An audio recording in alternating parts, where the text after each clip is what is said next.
Soran France est heureux de vous présenter Continuum. Bonjour à toutes et à tous, bienvenue sur AdNews Sécurité, l'émission Continuum, où j'ai le plaisir d'inviter Brice Rabas, le maire de Chelles, ville de 55 000 habitants. Vous êtes maire depuis 2014 maintenant, vice-président en charge des transports au conseil départemental de Seine-et-Marne. Et vous êtes beaucoup investi depuis le début de votre mandat en 2014 sur les questions de sécurité. Donc je suis très heureux de vous recevoir. Merci. Vous avez eu un parcours politique assez vaste et assez important jusqu'à effectivement devenir élu après avoir été directeur de cabinet, collaborateur parlementaire. Vous aviez envie de passer de l'autre côté de la barre, j'allais dire, et d'être vous-même élu ?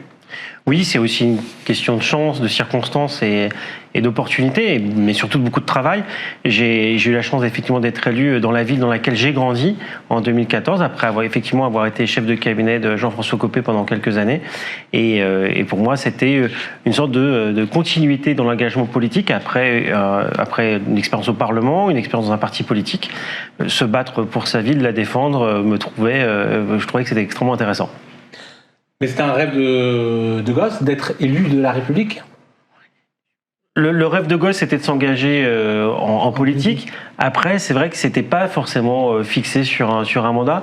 Mais avec le recul maintenant, je trouve que le mandat de maire, surtout sur une ville comme Chelles où il y a beaucoup d'enjeux, quels que soient d'ailleurs les enjeux, c'est passionnant et je pense que c'est un des plus beaux des mandats.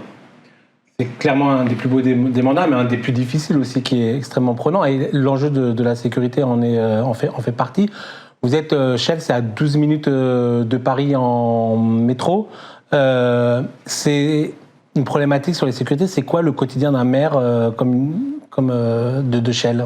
Vous l'avez dit, Chelles, effectivement, c'est proche de Paris. C'est la ville de Seine-et-Marne la plus proche de Paris. En gros, en moins d'un quart d'heure en train direct. Avec effectivement le métro, vous avez raison, qui va arriver. Et c'est pas sans conséquence sur les politiques de sécurité. Mais Chelles, c'est en Seine-et-Marne. On a les enjeux de la petite couronne en touchant le 93 et le 94, tout en étant au cœur de la Seine-et-Marne, de la Brie, avec le développement de Marne-la-Vallée. Mais on est juste après Chelles, c'est des champs, et on en est très fiers d'ailleurs. Et donc c'est une ville vraiment intermédiaire entre la Seine-et-Marne, avec son développement, et la Petite Couronne, et donc l'attraction de Paris mécaniquement, qui ont fait une ville un peu singulière, comme d'autres de la banlieue de Seine-et-Marne, sur la frange ouest, mais singulière parce que forcément avec des enjeux qui sont liés à la fois à la Petite Couronne et à la Grande Couronne. Et vous le disiez, effectivement, c'est un mandat dur parce que les maires sont en contact direct. Ma ville a beau être grande, en tant que maire au quotidien, le matin quand je dépose mes enfants à l'école, ou quand je fais mon marché le dimanche, ou quand je fais du vélo le samedi, je peux être confronté à des demandes d'administrés assez légitimes, quelle qu'elle soit, et forcément on est maire. Je me souviens, vous l'aviez dit, quand vous étiez maire vous à temps plein, et que on était maire même jusqu'à 2h du matin avec l'astreinte qui téléphonait. Ça m'avait marqué quand vous aviez écrit ça. Et moi c'est pareil, on le vit à 100%, et il n'y a qu'un maire. C'est-à-dire que le maire cesse d'être maire entre guillemets quand il est très loin de sa ville et qui délègue entre guillemets à un ou plusieurs de ses adjoints, et que forcément là il peut se décharger légèrement parce qu'il reste maire quand même en fonction. Et ça, c'est à la fois passionnant, structurant bien sûr pour une personnalité, mais aussi très impactant. Donc il faut avoir les épaules, il faut savoir prendre du recul, et puis il faut savoir prendre des décisions, notamment en matière de sécurité, avec le recul nécessaire. Et ça, c'est pas toujours évident. Vous avez été confronté à des crises en matière de sécurité dans votre ville depuis que vous avez été élu en 2014. Des grandes crises, non, mais des contextes parfois compliqués. Je pense à une Coupe du Monde de football de 2014, je crois, où en fait il y avait eu des débordements liés à un match qui n'était pas forcément lié à Chelles d'ailleurs, mais il y a eu des rodéos de voitures avec un accident. Enfin, là, la police municipale s'est retrouvée assez vite en front office, si vous me permettez l'expression, alors qu'en fait elles ne sont pas normalement chargées de faire du maintien de l'ordre. On a vu notamment ce qui m'a le plus marqué, c'est clairement les attentats de 2015, les deux séries tristes dont on parle beaucoup en ce moment, qui nous ont conduit à revoir les établissements scolaires qui étaient considérés comme sacrés, comme des cibles potentielles, donc avec tout ce que ça veut dire en sécurisation, en réflexion avec les parents, et puis aussi la problématique, je vous le rappelais, qu'on était un peu en Seine-et-Marne, des gens du voyage qui s'installent brutalement, qui construisent illégalement, un phénomène de cabanisation, qui est une forme de délinquance peut-être certes plus douce pour certains, mais qui est une délinquance malgré tout, avec aussi des phénomènes parfois de bandes qui venaient de Paris, mais globalement, pas de grandes crises majeures, de grandes difficulté. On a parfois des drames, des faits divers, comme on dit, qui ont plutôt tendance à baisser. Les drames du quotidien aussi, pour moi, un cambriolage, ça peut être un drame, vécu par une famille qui voit son domicile violé. Traumatisant, tout à fait. Traumatisant comme une agression. Là-dessus, c'est des statistiques sur lesquelles on a pu intervenir et qui nous permettent d'être satisfaits aujourd'hui. On va revenir un petit peu sur ces différents points, ces différents enjeux pour vous en tant que maire. Mais quels sont les moyens aujourd'hui du maire de Chelles en matière de sécurité? Vous avez quoi comme police municipale? Comment vous faites recours à la sécurité privée? Quels sont vos leviers? Je ne vais pas être très original, mais en gros, nos leviers, ils ont été assez simples. Déjà, on a fait une analyse de la situation en 2014, tant sur les statistiques de délinquance, la cartographie qui était naissante, donc pour essayer de savoir où sont les difficultés et de quel ordre. D'ailleurs, beaucoup de maires ne font pas n'ont pas la réflexion avec la cartographie. C'est un des enjeux, je pense, en matière de sécurité, c'est vraiment l'histoire de la cartographie. C'est cartographier où sont les faits de cambriolage, pour reprendre cet exemple-là, et où mettre dans ces cas-là les moyens humains pour éviter ce genre de choses. Moi, j'ai un mot, c'est que, et je me souviens d'un sous-préfet qui m'a donné cet exemple-là, les caméras, c'est pas fait pour filmer les Troènes. Et effectivement, c'est ça. Il faut savoir d'où on va, faire une analyse de l'état existant.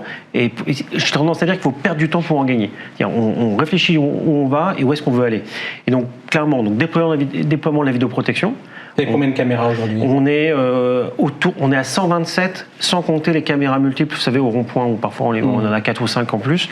Mais 127 donc vous êtes au-delà du ratio on parle souvent d'un policier et d'ailleurs d'une caméra pour 1000 habitants. Là, vous êtes au-delà. Alors on est à 43 policiers municipaux armés, plus ceux qui font la vidéoprotection, plus les ASVP, j'y reviendrai. Et sur les caméras, en gros, on les a mis aussi dans les gymnases, dans les bâtiments communaux, devant chaque école, pour nous permettre d'avoir une vision. Mais on continue le déploiement, parce que notre ville, elle est grande, un peu plus de 150 km de voirie, et donc, mais on les a mis de manière prioritaire. Et en lien, ça c'est important de le souligner, j'ai pas mis des caméras électoralistes.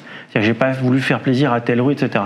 On les a hiérarchisées en lien avec notre politique de sécurité, notre stratégie en matière de politique de sécurité, toujours en lien avec le commissariat de police, pour savoir, pour avoir une vraie collaboration. Vous n'avez pas une pétition d'habitants égale une caméra de vidéosurveillance? Non, parce qu'en fait, là, vous tombez dans quelque chose qui est dangereux, c'est qu'en plus, c'est la caméra d'opportunité qui, par ailleurs, ne sert pas si elle est parfois toute isolée. Au contraire, vous connaissez bien le sujet, il y a le déploiement technique, c'est-à-dire la fibre, le réseau, mais aussi le réseau, les caméras qui s'auto-protègent entre elles, qui fixent les différentes arrivées-sorties. Tout ça, je ne vous apprends rien. Mais clairement, quand on a fait on avait une cité qui était un peu sensible par rapport aux autres, bien moins que celle de Seine-Saint-Denis, mais néanmoins, c'était quand même problématique. On a mis les caméras de manière à ce qu'elles s'autoprotègent avec des poteaux plus épais, parce qu'elles ont tenté d'être attaquées, mais depuis, maintenant, c'est réglé. Mais ça, si on n'en avait mis qu'une, on n'en aurait jamais eu deux. Et donc, il fallait vraiment protéger et avoir une démarche de construction, avec des priorités, c'est-à-dire les zones passantes, les grands axes où il y avait par exemple des banques, des établissements scolaires, la gare, et puis les cités qui pouvaient être sensibles. J'ai cité, c'est plutôt des résidences désormais, et ça s'accompagne aussi d'une politique de résidentialisation. Le deuxième axe, c'était clairement une police municipale qui a les moyens, donc brigade cynophile, une brigade motorisée, l'armement de la police municipale. Donc plutôt une police municipale qu'on appelle interventionniste. Exactement, je pense qu'on peut la qualifier comme ça. Complémentaire à celle de la police nationale. D'ailleurs, souvent primo-intervenante, liée à la baisse des effectifs de la police nationale dans notre circonscription, avec d'ailleurs un commissariat dont les effectifs en bleu ont quitté le commissariat de Chelles pour aller un peu plus loin. C'est toujours l'éternel débat entre les maires et l'État et le ministère de l'Intérieur, c'est de dire on a une montée en puissance de la police municipale, et en contrepartie, on a souvent les effectifs de la police nationale qui diminuent. Est-ce que vous avez vu une corrélation ou est-ce que ça s'est fait de toute manière, c'était, j'allais dire, dans la logique des choses, qu'il y ait une baisse des effectifs du commissariat? Moi, je pense que c'est pas dans la logique des choses. Je pense pas non plus que ça soit un jeu à somme nulle. Je pense qu'il y a peut-être un problème d'attractivité de la police nationale. Et peut-être un problème d'emploi aussi et de répartition des forces. Mais ça, on n'a pas encore d'analyse. On ne sait pas si on avait maintenu les effectifs de police municipale, si la police nationale aurait vu ses effectifs baisser. En vrai, on a constaté que même avec le nombre de policiers en 2014, nationaux, il nous fallait davantage de policiers municipaux. Ce qui m'inquiète, si vous voulez, dans le phénomène actuel, c'est que les réquisitions de la police municipale par la police nationale ont tendance à exploser. Plus 300% en 2 ans. Sur des tâches secondaires ou sur des tâches qui deviennent de plus en plus sur des tâches qu'on pourrait qualifier, qui peuvent être effectuées par une police municipale armée telle que la nôtre, parce que souvent ça reste des choses quand même assez secondaires, et la police nationale fait preuve d'efficacité, notamment sur les points de deal. On n'a plus de points de deal clairement établis sur Shell, durables et solides comme c'était le cas avant. Néanmoins, la police municipale est en première ligne, en première imprimo-intervenante de plus en plus. Et la police nationale, faute d'effectifs, fait de plus en plus appel, et je ne pense pas être très original en la matière, à la police municipale pour intervenir sur des délits qui pourraient qualifier de secondaires, même pour des délits qui peuvent être un peu plus importants, comme des vols-violences ou des cambriolages. Il n'y a pas forcément une investigation qui peut être menée par la police municipale. Donc, la vidéoprotection, une police municipale qui montait en puissance ces dernières années. Et est-ce que vous faites appel à la sécurité privée sur des manifestations ou sur des missions plus habituelles ou plus traditionnelles, plus classiques, comme l'ouverture du bâtiment, le gardiennage, des choses comme ça? Clairement, la sécurité privée pour nous est un atout et un support pour l'organisation de grands événements. Par exemple la parade de Noël, pour justement notre marché de Noël, très récemment la fête de la musique, dans quelques jours le feu d'artifice du 14 juillet, où là, notre police municipale est en nombre, mais je dois dire pour les tâches qu'on pourrait qualifier de secondaires et qui peuvent par ailleurs pas forcément être déléguées à des ASVP pour les raisons que vous connaissez, l'apport d'agents de sécurité privée avec tout le professionnalisme que ça peut incorporer est très efficace, permettre que la police municipale se concentre sur des tâches essentielles. Et là, on voit en fait que tout le monde monte en gamme. C'est-à-dire qu'en fait, la police nationale, et faute de mieux, n'est pas présente. La police municipale a tendance à avoir son spectre élargir et confie des tâches. Peut-être qu'il y a 15-20 ans, on aurait confié à la police municipale, qui étaient des super ASVP dans le temps, maintenant confiée à la sécurité privée qui fait très bien et qui permet de rassurer la population et que la police municipale soit parfois plus mobile et plus efficace. Et concentrée sur d'autres et concentrée sur des tâches dissuasives. En fait, on va dire que c'est des rideaux pour moi. La police, les agents de sécurité vont dissuader, fouiller les sacs, permettre de dissuader, je dirais, les délinquants, les petits pétards, etc. Et un feu d'artifice. Par contre, la police municipale armée avec effectivement le flashball, et puis vous imaginez qu'on avait 18-20 policiers municipaux, ça sécurise un événement parce que là on se dit on est dans le sérieux et donc les délinquants d'ordre plus important sont découragés de venir sur ce genre d'opération.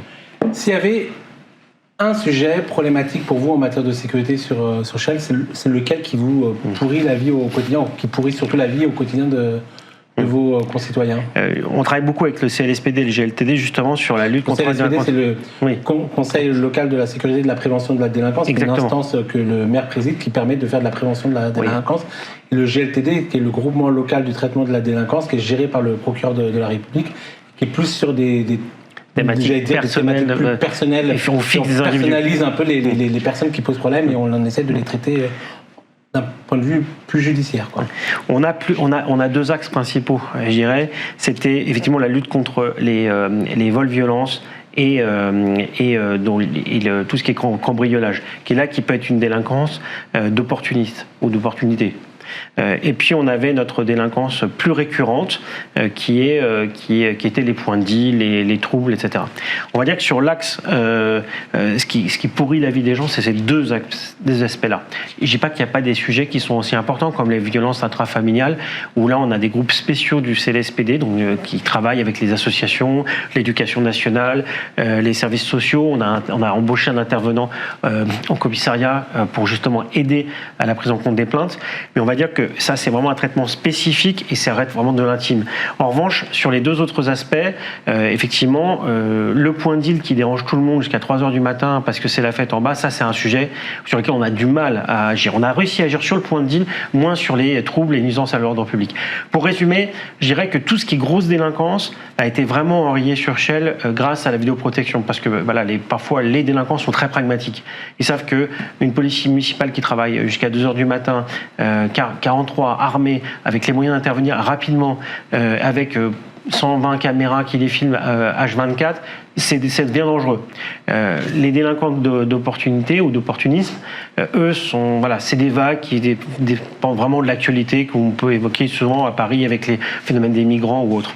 Mais vraiment, ce sur quoi on a du mal à lutter, on a vraiment du mal à lutter contre tout ce qui est les nuisances, les incivilités, parfois les tags, ça va mieux, mais souvent ces petites incivilités du quotidien qui gâchent la vie des gens. Ça, faute de réponse pénale souvent adaptée ou de suivi des plaintes. C'est-à-dire par exemple concrètement quand vous avez affaire à une problématique, il y a eu des arrestations. C'est quoi est-ce que vous avez une réponse du procureur de la République quand vous l'interrogez? Comment ça se passe justement le travail entre la municipalité, la police nationale et au bout de la chaîne, la justice? On va dire que ça se passe très bien, notamment dans le cadre du GLTD. C'est-à-dire que quand on fixe un objectif avec le procureur, par exemple la lutte contre les rodéos sauvages, notamment avec l'évolution de la législation, là on cible des individus dans le cadre du GLTD, donc qui sont identifiés par le procureur. Quand ils sont arrêtés, il y a un traitement pénal très fort. Et idem pour les points de deal. Ce qui est plus compliqué, c'est quand on est sur des sujets qui sont moins identifiés, voilà, ou qui sont moins qualifiables juridiquement, pénalement, si vous préférez. Et là, on sent que la sanction a du mal à arriver. Exemple, sur les infractions à l'urbanisme concernant les gens du voyage, qui légitimement veulent vivre quelque part, mais qui peuvent enfreindre les règles et peuvent aussi dérégler la vie du voisinage et poser des problèmes. Là, on voit que la réponse pénale intervient presque 10 ans après et qu'on a du mal à faire exécuter les décisions de justice. Et parfois, entre le temps de la sanction et le temps de la vie des gens, il y a du temps. Et c'est là-dessus, en fait, où la justice, en fait, perd en crédibilité. Et puis, il y a d'autres sujets liés notamment aux troubles de voisinage ou aux troubles à l'ordre public qui font que des jeunes génèrent des problèmes et puis la sanction n'arrive pas ou trop tardivement aux yeux des riverains. Vous êtes confiant dans l'avenir en matière de sécurité ? Vaste question. Je dirais que je suis confiant, mais prudent. Je suis confiant par principe parce que je vois que les polices municipales renforcent leurs liens, que leur formation, que les maires s'impliquent globalement plus, y compris moi. Je suis confiant dans le sens qu'on voit qu'on a des vrais professionnels là-dessus, que la justice est un partenaire avec lequel on a bien renforcé nos liens. Confiant parce que je pense que certains acteurs comme l'Éducation nationale ont pris conscience des enjeux, mais prudent parce que tout est dans une grande fragilité. C'est qu'aujourd'hui, si vous retirez 20 policiers à Chelles, la délinquance, notamment d'opportunisme, va exploser et que, en gros, on a besoin d'avoir les moyens pour maintenir ce niveau-là. Et on ne contrôle pas tout. Et ça, c'est ma dernière inquiétude, c'est que nos concitoyens, mes administrés, savent qu'on s'implique beaucoup, mais voient que tout n'est pas parfait. Et donc, en fait... Le maire, par définition, est responsable de tout. Oui, ça c'est le cahier des charges. Ouais. Sauf que la difficulté, si vous voulez, c'est que forcément, il y a un moment où on ne contrôle pas tous les maillons de la chaîne. Alors, moi, je veux bien juger sur une partie, mais on peut pas juger sur tout. Et donc, on remplit les moyens, on remplit l'obligation de moyens, mais derrière, on sent que, on manque. Les textes de loi, souvent, peuvent être bien inspirés. On parlait de la loi sécurité globale, mais derrière, on voit que les peines et la dissuasion judiciaire la dissuasion pénale, n'est pas à la hauteur de ce qu'on peut espérer. Et moi, mon impression, si vous voulez, c'est que j'ai tendance à croire, mais sans doctrine ni clavier, et avec les acteurs qui sont avec nous, que l'absence de réponse pénale ferme a tendance à encourager la délinquance. Je prends l'exemple des motos, des rodéos de moto ou des infractions à l'urbanisme. Dans les deux cas, le fait qu'il n'y ait pas de peine, pas de sanction, ça avait tendance à renforcer la délinquance, voire même à générer de nouveaux cas. Et c'est en termes de pédagogie, parce qu'on parle beaucoup de prévention de la délinquance. La prévention de la délinquance, ça commence dès le collège. Et même voire pour le primaire pour nous, dans l'éducation, lutter contre le décrochage scolaire. Pour moi, c'est un volet, c'est le troisième volet, police municipale, vidéoprotection, prévention de la délinquance. Et là-dessus, on sent que l'absence de sanction, ça ruine les efforts en matière de prévention de la délinquance.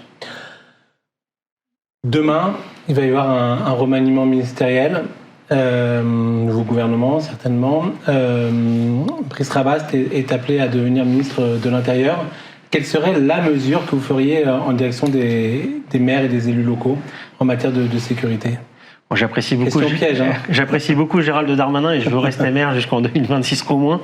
Mais je pense sincèrement qu'en tant que le ministre de l'Intérieur, enfin que le ministère de l'Intérieur depuis de nombreuses années, il y a des vrais, ont pris conscience des enjeux. La vraie difficulté, c'est que je pense qu'on peut pas laisser les polices municipales seules et qu'il y a une vraie problématique en fait de coopération, non pas au quotidien, mais il y a un moment, il y a une déstabilisation avec les effectifs de la police nationale qui fait une augmentation des effectifs du coup ? Pour moi, remettre du bleu. Je pense qu'il faut remettre du bleu sur le terrain, comme tout le monde. Je ne pense pas être original en la matière, mais je pense que le ministre de l'Intérieur seul ne peut rien faire. Je pense qu'il y a un moment, voilà, vous mettrez toujours autant de bleu que dans la rue. Si à un moment il n'y a pas les sanctions qui vont en face, on sera et la prévention. Pour moi, c'est ces trois volets qui sont déterminants, en sachant que la prévention et la répression sont deux balances qu'il faut équilibrer au maximum pour encourager et dissuader, avec bien sûr le volet éducatif. Je pense sincèrement que c'est global. Mais moi, en tant que ministre de l'Intérieur, j'invite le ministre de l'Intérieur plutôt à faire en sorte que la police ait quand même les moyens dans nos territoires de faire son travail, ce qu'elle n'a plus aujourd'hui. Merci Brice Rabast, maire de Chelles ou ministre de l'Intérieur, on le saura dans les prochaines semaines. Maire de Chelles, c'est très bien. Pour notre échange qui était extrêmement riche et intéressant. Et j'invite toutes celles et tous ceux qui veulent revoir les différentes émissions à nous retrouver sur les différents réseaux sociaux d'Anews Sécurité. Merci à tous. Merci. Toran France a été heureux de vous présenter Continuum.